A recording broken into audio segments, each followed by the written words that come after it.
you still think that social media is good for you, that you can learn a lot with it, you can connect with your friends, that is useful for you because you can watch self-improvement videos, but you're still unmotivated and depressed? Maybe you can connect with your friends, but you don't have real friends in your life, in your real life. So if you feel like that, believe me that the problem is social media. The society have tried to convince you that you need social media to survive, but social media has been making us a lot more alone and depressed and unmotivated. So if you're wondering if keeping or not social media, you know the answer. So I've been on self-improvement for 3 years, and I also had a stage where I was constantly on YouTube waiting for another Hamza's video.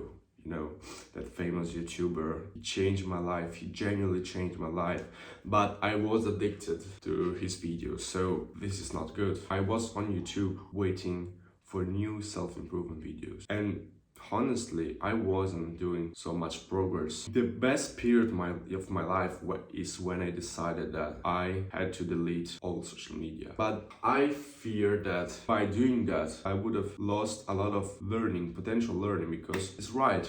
On YouTube, you can learn a lot of good stuff, but the reality is that 90% of that is bullshit, is not good for you, it's just entertainment. So I was fearing that if I deleted, especially YouTube, I would have lost a lot of potential learning, but I've done it anyway. So I started to learn, especially with books, and my life changed a lot because I started to read a particular book about deep work by Cal Newport, and he talks a lot about deep work and shallow work, which are the opposite. Deep work is basically when you work without distractions, staring at your work, not thinking about anything. And shallow work is the opposite. Maybe you work, then you check your phone, then you work again, maybe then you talk with your partner.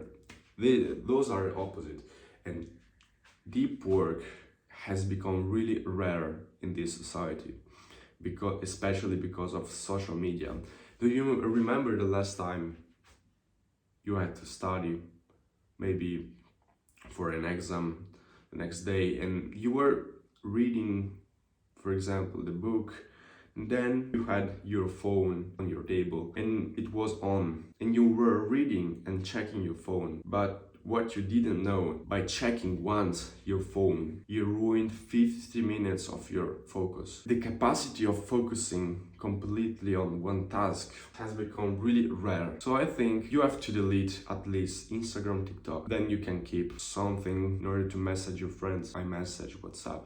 This is still good. And YouTube is difficult to say, because if you're really disciplined and you can watch only the useful videos and you know that those are useful for you, you can do it. But I wasn't that person, so I decided to delete YouTube also and start to read more books. This is really important, because when you finish to read your book, you don't have this feeling of guiltness when you finish to watch YouTube. Because personally, when I watch YouTube videos, also very useful videos like self-improvement stuff, when I finish to watch those videos, I don't feel productive at all.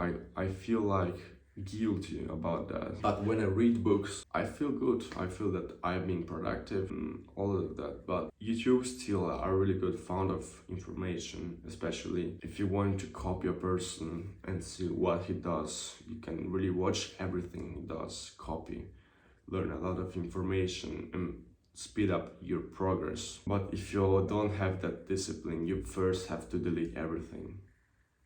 Learn from books, and once you did this period of this monk mode, then you can install YouTube back and start slowly to watch some videos then you find really useful and valuable for you. So that's all.